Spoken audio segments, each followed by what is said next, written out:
like to call the Board of Finance regular meeting of January 15th, 2020 to order. If we could all stand for the pledge.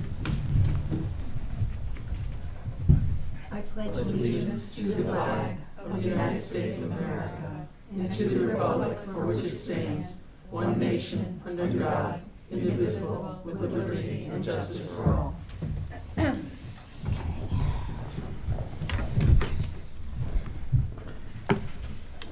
Okay, with that, I'd like to ask if there's anybody in the audience that would like to address the board this evening. Seeing no hands, we'll move on to agenda item 4, update by the auditor for the status of the June 30th, 2019 audit. So last month we had asked Mr. Scott Bassett to come back and give us an update on how the audit was going. Unfortunately, he was unable to attend this evening, as well as a member of his audit team was unable to attend. She wasn't feeling well, so I did talk to Mr. Bassett on the phone today, and he gave me an update over the phone. Basically what he said was they now have about 95% of the information that they need to proceed. They're just waiting on a few ancillary pieces of information from Anthem Healthcare. You know, they get some information from them to reconcile to our books. And they are ready to have a pretty decent draft report ready for next week. They will be on premises next week, Thursday and Friday, which is the 23rd and the 24th. Mr. Bassett suggested to me that we form a subcommittee for audit and finance, and I really thought that that was an excellent idea. He pointed me to the town of Westport, where they have such a town audit subcommittee, and they have a charter online, which is really best practices for that type of subcommittee. So this evening I would like to form a subcommittee where we would meet with the auditors together with the finance director, Anna, to go over some items before they get finalized in an audit letter. And I think that's a great opportunity for us to weigh in. So the week of next week, they'll be here on the premises doing their work, doing their investigations, coming up with the draft of the audit letter. The following week, he would like to meet with us. This would be sometime the week of the 27th. He will call me next week to schedule a date. And so I think it would be good to have 2 volunteers tonight to help me on that subcommittee. And he would like to be added to the February 12th agenda, where he will come and present the audit report to the entire Board of Finance. So that is the update by the auditor. So in terms of the subcommittee, I would like to be on that. I have a feeling Mr. Bassett would like to meet during the day, so I'd need somebody that was available during the day to meet. Can I ask a question? Sure. Last time he was here, it said he was going to get a month extension until January 31st, 2020. So is that something that we're going to end up meeting then? If you got that extension? No. No. Okay, so then he will just get another extension? Is that how they work? I'm assuming we won't That meet would- the 131 deadline. Yeah. Would you assume the same thing, Anna? Say that again, please. So the statutory deadline for the audit is December 31st of the year. And if you don't make that, there's an automatic extension to January 31st. So I don't think that we're going to make that extension deadline. I wouldn't think. You know what, it may depend. So like, for example, it's gonna be close. So if we're gonna go like a few days into the next week, the state might just, say, okay, that's fine, submit it next week and you're okay. It could be that simple. Okay. Mm-hmm. All right. So who would like to be, and this subcommittee would be in effect until the next election cycle, I would say. I don't think it needs to be a yearly thing for continuity, I'd just like the subcommittee to continue through the next election cycle, right, which is 2 more years. So what about it, Rich? I guess everybody else stepped backwards and, okay, yeah, I'll get on the subcommittee. Okay. Thank you. I think. Thank you. Yeah, thank you. Anybody else? Do you know what days you would be meeting? No idea. But I know that you work Monday, Wednesday, Friday. I could try to make it Tuesday, Thursday. I could try to make it after hours. If nobody else can commit, you know, I could just roll forward with Rich for the time being. I just don't know if I could commit, because Yeah. other times I have to work Right. full-time, depending on, Yep. Yep. Okay. So why don't we just start with 2 of us? Oh, okay. You and I, Rich. Okay. It's good. All right. And then we would, yeah. Okay, so with that, we'll move on to agenda item 5, approval of the minutes. Did everybody have a chance to review them from December 11th, 2019?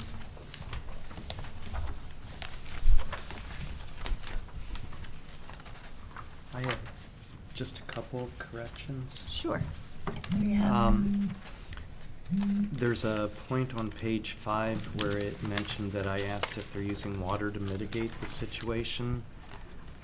As far as my recollection goes, that isn't correct. I was asking about well 2A, which was mentioned in part of the report, and Mr. McGraw had clarified that question. And then I had also asked if there were potentially other contaminants that we needed to worry about for remediation, and he had mentioned that there were no other contaminants that we needed to be concerned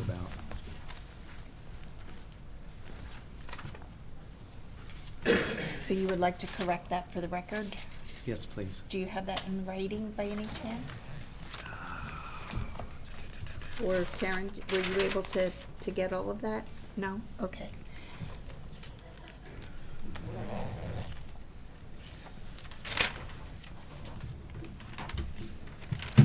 So, to correct the record, we would need you to state clearly for Karen how she should correct that. Oh, okay.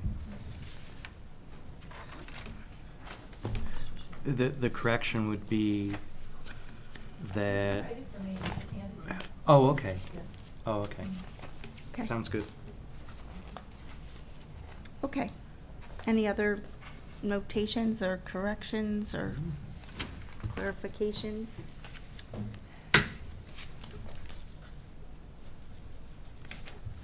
Are you all set, Rich? That was the only one? That was the only thing I noticed. Okay. So hearing no more clarifications or corrections, do I have a motion to approve the minutes as amended? So I'll move to approve the minutes of our regular meeting of December 11th, 2019 as amended. Okay, I'll second that. All those in favor? Aye. Opposed? Okay, motion carries. With that, we'll go on to agenda item 6, reports. I don't see anybody here from the Board of Education. I think they had their meeting on Monday night at the same time that the ZBA was meeting. So I wasn't able to attend that presentation of the Board of Education budget from Mr. Newton to the Board of Ed. I'm not sure if anybody else had a chance to attend that. I read about it subsequently. Yeah. Yeah. So there was an article in the Connecticut Examiner Right. spelling out a 4.3% increase. I don't think it will get to the Board of Selectmen at that amount, but I guess we will wait and see. A couple of us had been going to the Board of Education workshops. Pete DeRosa and John Birmingham and myself. Is there anything that either of you would like to share with the rest of the board relative to the discussions that took place? I think it's gonna be a challenge. I think that they're faced with some technology upgrades, close to, $940-something million. They're trying to remain competitive. It could be presented as a kind of a one-time expense to kind of push it over the hump. They're presented a very good case of why they need it. It's, a lot of work went into it. I would love to know how we're gonna handle it. I think it's gonna be a challenge, but I think he's been pretty upfront about it. They had a lot of discussion about it, and I think the article in the Connecticut Examiner is somewhere, this is pretty much what was presented at those meetings. There was really no surprises. But I'm curious how we're gonna handle it, because I don't have an answer, I don't have an answer, but I think it's a legitimate request. And I think they did a nice job in presenting it. I like the committee meetings have been very good, and very collaborative, I think.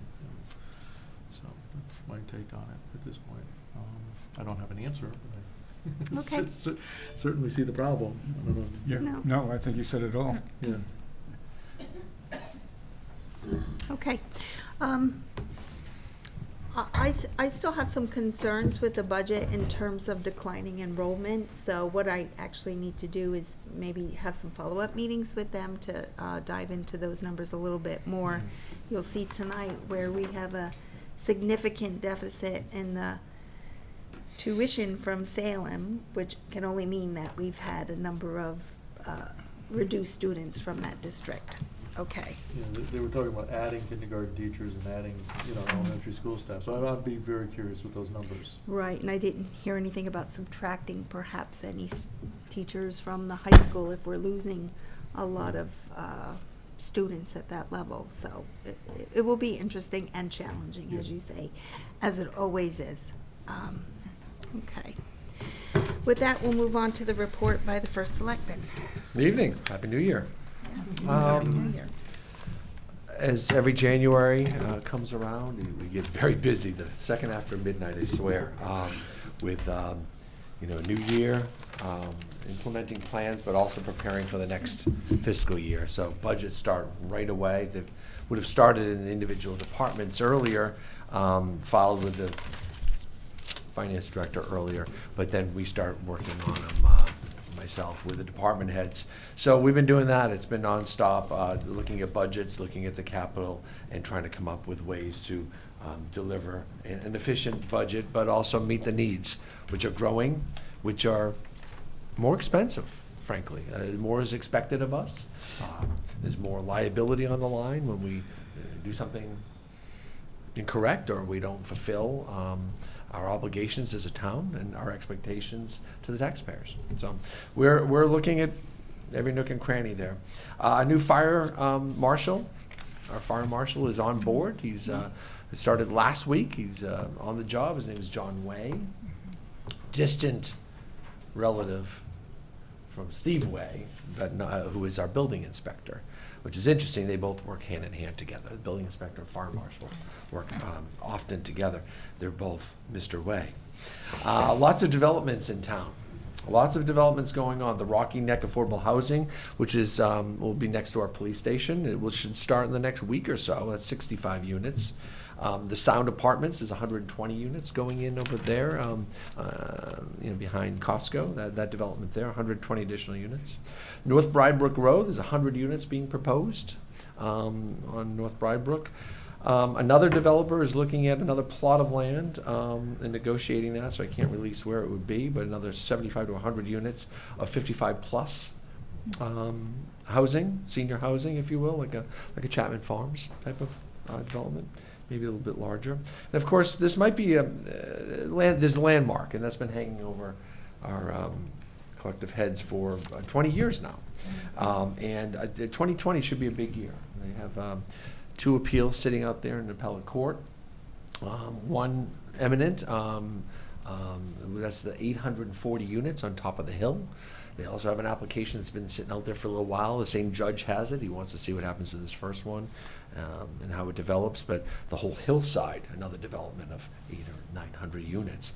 I am in conversation with Mr. Russo. Can't get into detail. We are trying to negotiate a reduced a reduced development on top of the hill instead of the 840 units, maybe a reduction of that. And then a purchase of the 200 acres along the hillside, down to the water side. That's the most valuable land for open space for our cherished Oswegatchie Hills. With that said, we're conducting an impact and cost analysis, so what that would mean to the town if we had to bond some money. We're also, we have some state money we hope lined up and some private money lined up through a land trust development group. So we're working different angles to try to come up with some resolution. The bottom line is I think 2020 is going to be the year where we see something happen up there. We would expect the judge to make a decision on that case unless we get in the middle of that and try to, reach a deal, a settlement, a situation with that. We also have other development. There's a Dollar General being built across from the Flanders Fire Department. That is happening. Yeah. Okay. We're trying to get our best building out of them. Working instead of getting the typical Dollar General cinder block, Right. something even maybe a little nicer than we got in Niantic. Of course, we don't beg for any of this development, but it's America, and if there's a commercial piece of land and somebody owns it and it's allowable, we allow them to do that. Best Western is on board with the hotel on top of the hill. There'll be a Best Western. Then putting well over $1 million into upgrading of that facility that we hope will be, we know will be an enhancement and an improvement. Over the Motel 6 property? No, Or, the one on or no, where Niantic Bickford's Motel. used to be. Bickford's? Yeah, where Bickford's was. Niantic. In. Well, that's the gas station, Niantic Niantic Star. Inn? So Oh, Niantic the one up on the Inn hill. or Niantic. Niantic Motel. It was like a, wasn't it a Motel 6? It was a Howard Johnson's way back No, when. it's still there up on the hill. It's still Yeah, there? it's So different. Between so- Niantic Star and Starbucks. Speaking of Starbucks, they've come in for a revamp of their building. They won't do much on the outside, maybe some sprucing up, but they're gonna gut the inside and rework it for efficiency reasons, but an upgrade as well. There's been a lot of action and interest on the Bob store. They've officially moved out. The signs came down, and we've had some interest in that already, so we're talking to a few developers there as well.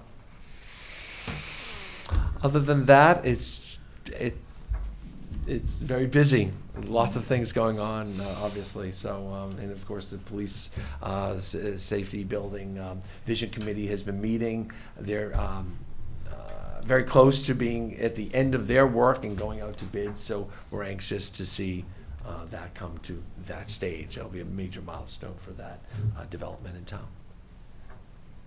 That's my report. Okay. Anybody have any questions for the first selectman? Happy New Year. Not happening. Okay, with that, we'll move on to the report from the finance director. Good evening. Before we get started, I'll just mention that you had quite a bit of information in your green folders tonight. The December summary, along with the final revenue and expenditure reports. I sent out draft ones in your packets. And there's also a fund balance report with an attached revenue received year-to-date and estimated end of year. I'll talk about that. Then there's another item, schedule of contingency accounts. We typically budget 2 contingency accounts in our budget every year. One specifically for when we have unresolved union contracts, and then the other one is more for other operating items that might come up. So that really is something that you might want to have in front of you when we discuss items A through E under new business, because that really applies to that. And because we had several new members to the board, it also includes a little description of what the contingency accounts are, just, to help to that matter. And then the last item that's included in the packet was the job description that is for the HR manager, which one of the items, the new business items, is to increase the number of hours that employee works per week. So I just kind of wanted to identify what's in your folders.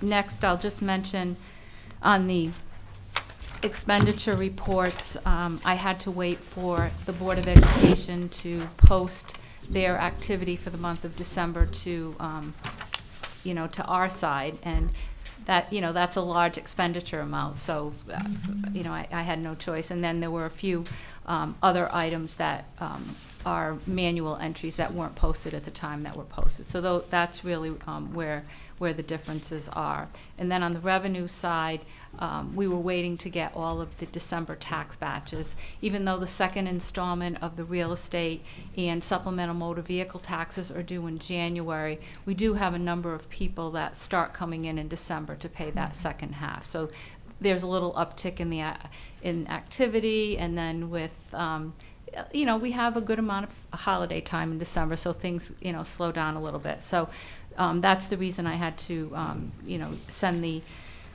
do the draft reports with your packets. So on the budget, on the summary, I'll just point out, as I mentioned, in the month of December, we were close to $6.6 million in tax receipts. We received our first installment of the Pequot grant, as well as the Veterans Relief Grant that we received from the state. And then, of course, another similar, like building permits, conveyance, and town clerks are highlighted as, revenues that, exceeded $10,000.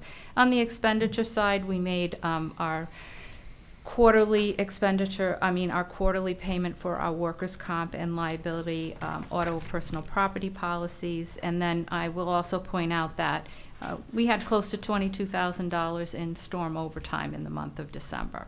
So those are just the items that I wanted to point out for you. If you look at the revenue report, as Chairman Alberti mentioned, we are facing a shortfall in the tuition revenues for this fiscal year,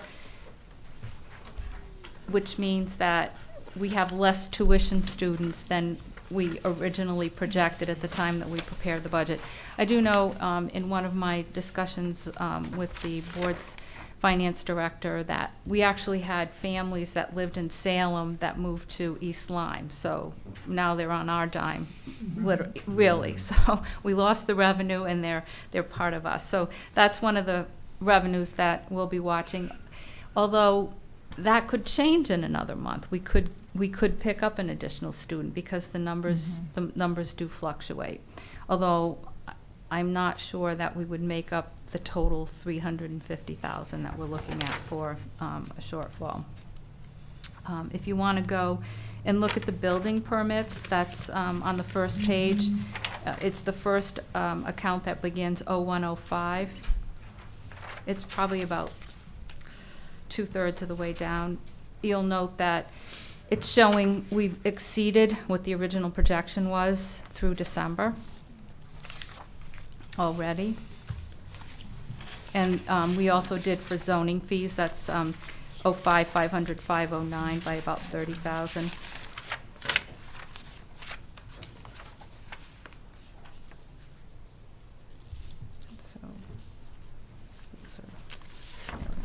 So, that's all I really wanted to highlight on the revenue and expense reports. I don't know if anyone has any questions they'd like to ask on those at this time. I have a couple, Anna. Sure. It's not necessarily in order, but let's see. Pequot grant comes 3 times a year. Yes. In equal amounts, and it goes directly to general fund. Or, in other words, the town can use it as it sees fit.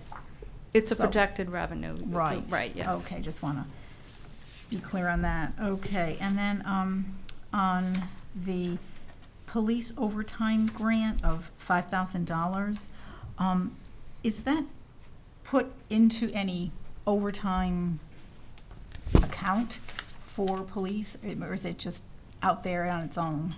So actually, we have a corresponding expenditure account for police grants in the police budget. Okay. If you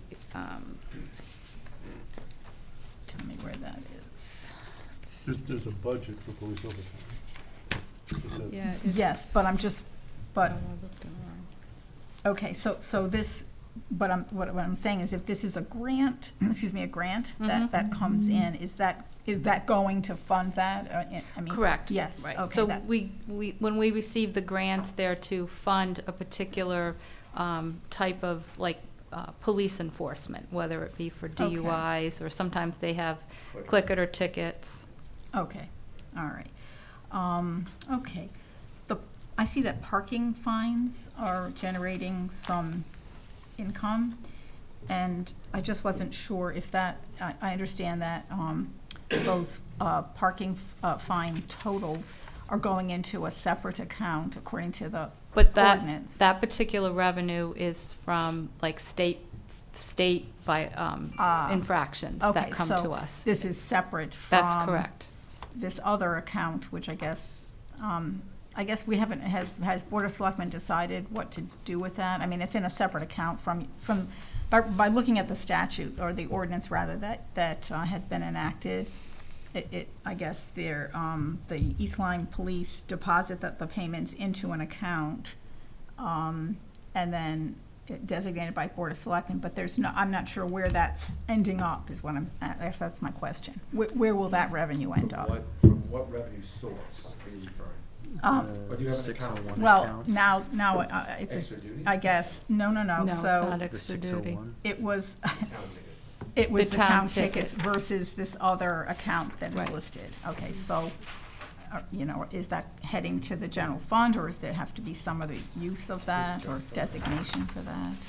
Those I expect would. I'm not sure that we've had any come in yet. I Okay. do know that we do have an account where we've been, that would show, let me find it.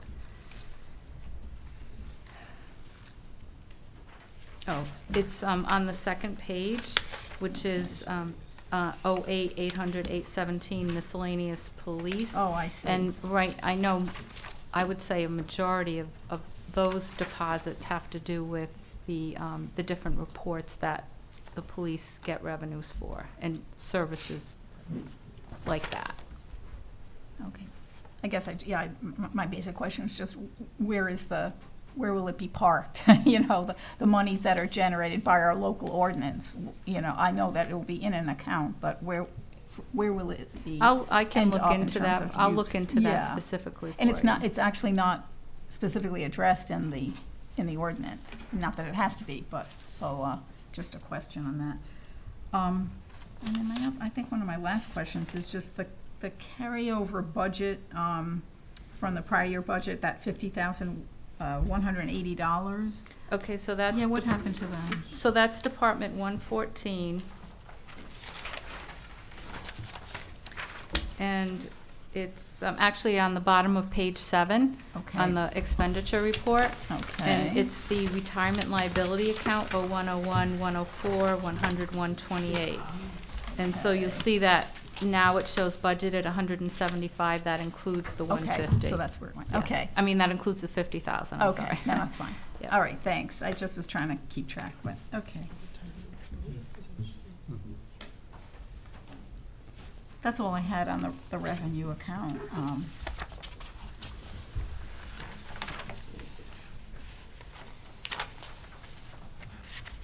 Thank you, Anna. Are you all set on that? Yes, thank Okay. you, yes, thanks. Okay, so then, the next item I wanted to discuss is the estimated unassigned fund balance report, and then attached to that is another revenue account status report. So, on the bottom of the unassigned fund balance report, it's the information that is currently estimated for the 6/30/19 fiscal year.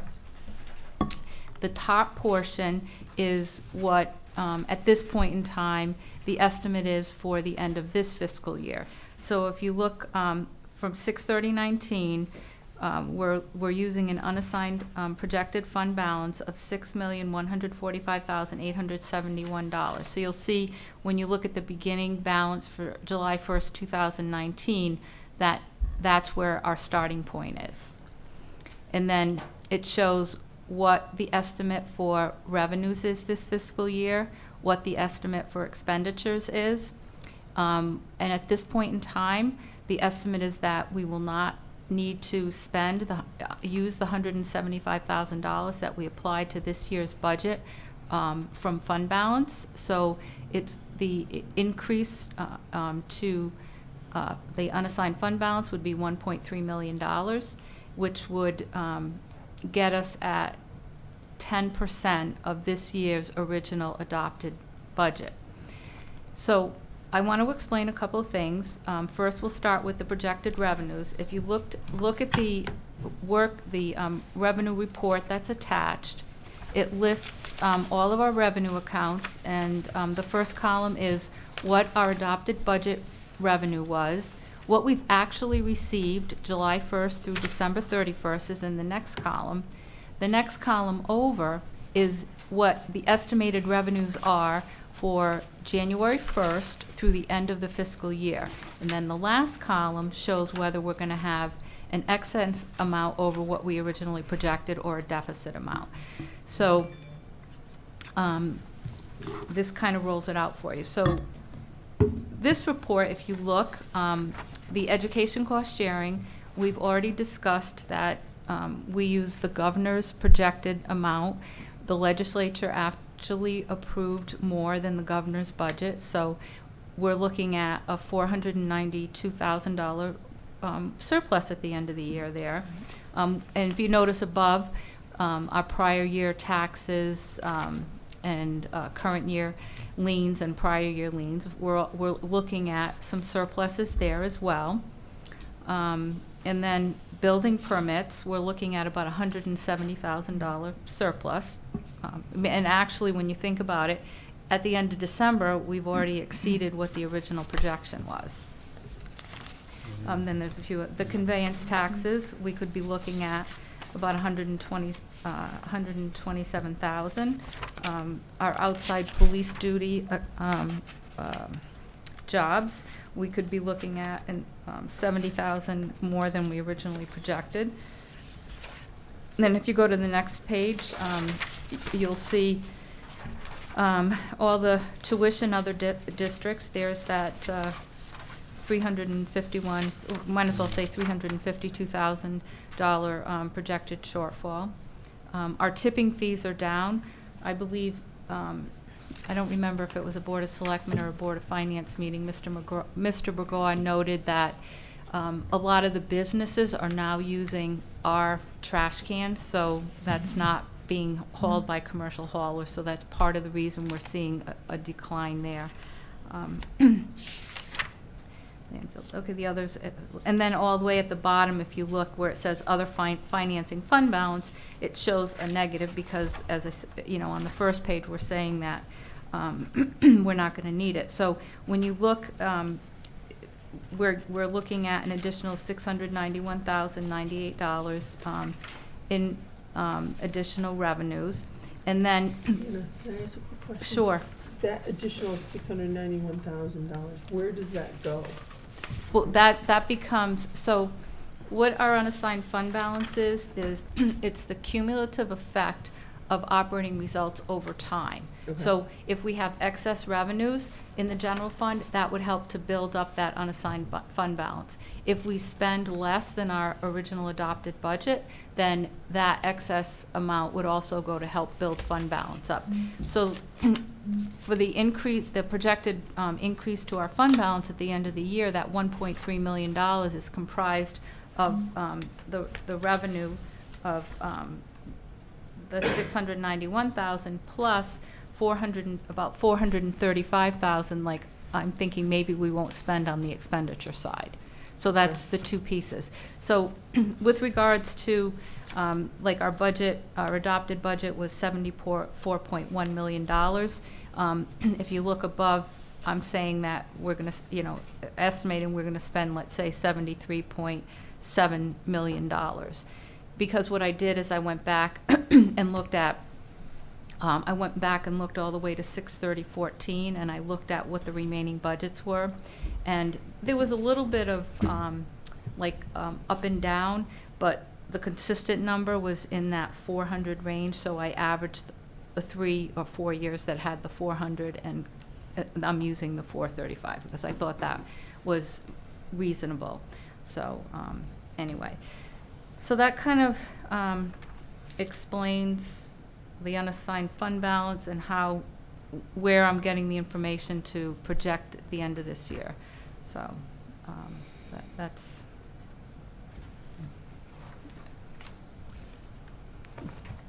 Does anybody have any questions on the estimated unassigned fund balance in terms of where the numbers are coming from, what the purpose of this report is? So I've been asked to do this every month, and so I'll include, this with, hopefully, as long as we have everything posted at the end of the month, I can send it out with your packets. And so what'll be helpful is the report that goes with the fund balance report. It shows where, what all the end of the year plus and minuses are gonna be. So I think that will be helpful. You can really use this report with the other basic revenue report, because that gives you the point in time where the accounts stand, whereas this gives what we're estimating to be at the end of the year. So. No, it's helpful, thank you. Yeah. Nice job, Anna. That's exactly what I was looking for. So, thank you for taking the time and the effort. Okay.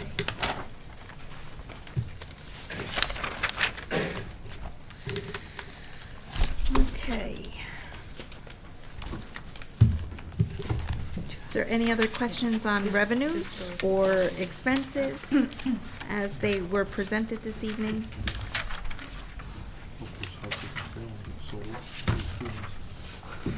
And I had just a couple of questions. Did you get a chance to do the quarterly billing for the East Lyme Ambulance Association? Okay, so I sent them out the first quarter, and I need to do the second quarter, but if you look at, actually, based on the first quarter, it looks, if you look at the report, let's see.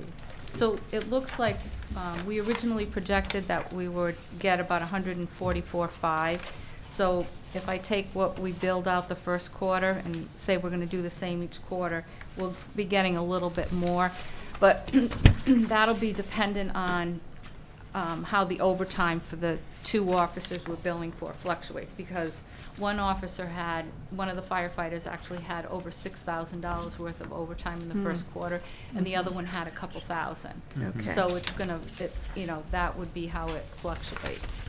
So the agreement is split 50-50, even including the overtime? Yes. But we're absorbing all of the benefits overhead? No, they're paying 100% of those officers. So the only thing we're paying is the health insurance. They're paying all the other benefits. So it would be like the wages, the base wages, the overtime, payroll taxes, workers' comp, pension, all of that. Oh, they're So paying the pension as well, all that gets With the- figured into that 144 or Yeah. whatever the new number is? Yes. Okay, So- okay, good. And I was looking, And the good thing is that I saw one of the chiefs, and I asked, he goes, nope, your number was exactly what I was expecting, so. Oh, good. That's Very a good good. sign. very good. Yeah, so. Okay, and let's get back to the education cost sharing for just a moment, because when I went onto the state's website, I saw this figure that was an adjustment of 66,000. So my question is, that adjustment, I know we're getting more ECS dollars than we had budgeted, than what was in the governor's budget. But does part of that $1,565,000 payment include an ECS adjustment from the prior year? I'm not sure what one of the installments, any adjustments is made in, but the reason they do adjustments, because the boards of ed are reporting information to the state. I'm not sure at what the frequency is, but then at the end of the year, they do some sort of a reconciliation, and sometimes we would get an adjustment up and sometimes it's an adjustment down. So specifically, what the 66,000 is for, I'll contact the Board of Ed and get clarification on that. Okay, I'm just curious, because that seems like a large number for an adjustment, and I wasn't sure how that was calculated. Not necessarily, that's, that's It's a pretty normal? That's a reasonable amount. So why did we get more money? Why did the legislature, was it effective lobbying? Was it a recalculation of the formula? How is it that we have this little bit of windfall of money? Do you know? No. Okay. I'm just At curious. this point, I forget, but, it was just, that's what the budget went in Yeah. with. I think they applied their own calculation. I think it was supposed to, we're supposed to see a reduction over 10 Yeah. years, remember that? I think it was like conservative think they approach helped. by the town in Right. budgeting, because there had been so much talk that we're really gonna get ECS grants reduced. We will over 10 And years, over but I time think we they held the will, line but this past year. Okay. Yes, that's All right. it. Politics. I'll Right. chalk it up to effective lobbying. Yeah. We'll take that. Yeah. That's fine. Okay, gotta give somebody credit. All right. And then I just had a little problem tying back the revised or amended revenue amount to the amended expense amount. They don't exactly equal, and so I look back to the appropriations that we made. What report are you talking? So just if you look at the revenue account status and you look at the revised revenue amount of $74,208,000. So our original revenue budget was $74,187,000. We made an appropriation for $20,311 for the nuclear safety grant. Mm-hmm. And there's a corresponding expense to that. So we appropriated the money into the budget, but we also appropriated the corresponding expense. So now we have a new, I guess, amended budget for revenues of $74,208,000. And yet the reports for the expense, and I don't need an answer tonight, but so the corresponding expenses, I look at the expense sheet, come to $74,257,000. Well, part of the reason for that would be, what we, like, one of the questions that, Ann Santoro had regarding where the carryover amount went, which was, it was a little over 50,000, if you remember, for the retirement liability. So Mhm. that would be one item that's added. And then the second one would be the NSEP grant.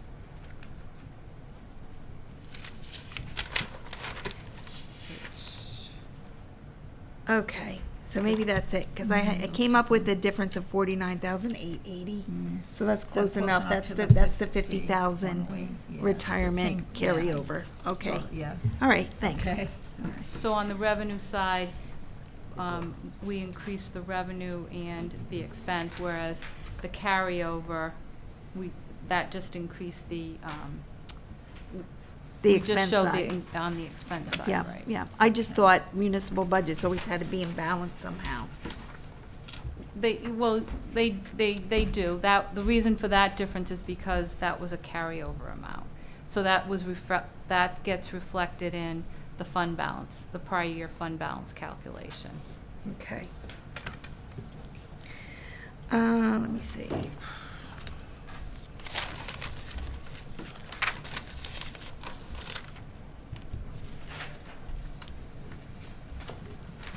Okay, that's all the questions I had tonight on the reports.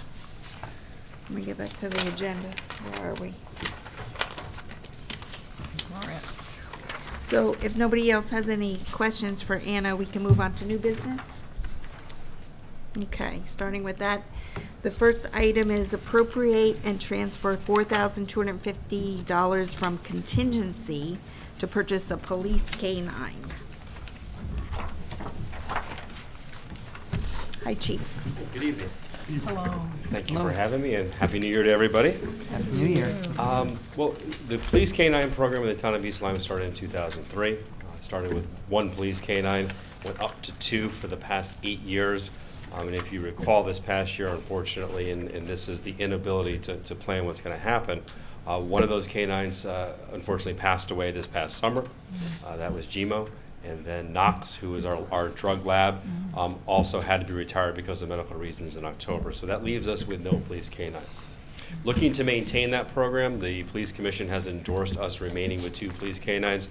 It certainly is an effective model. While that only covers 16 hours, in theory, actually 80 hours a week, excuse me, you do rely on mutual aid often for canines, and we provide mutual aid. So it's really a community effort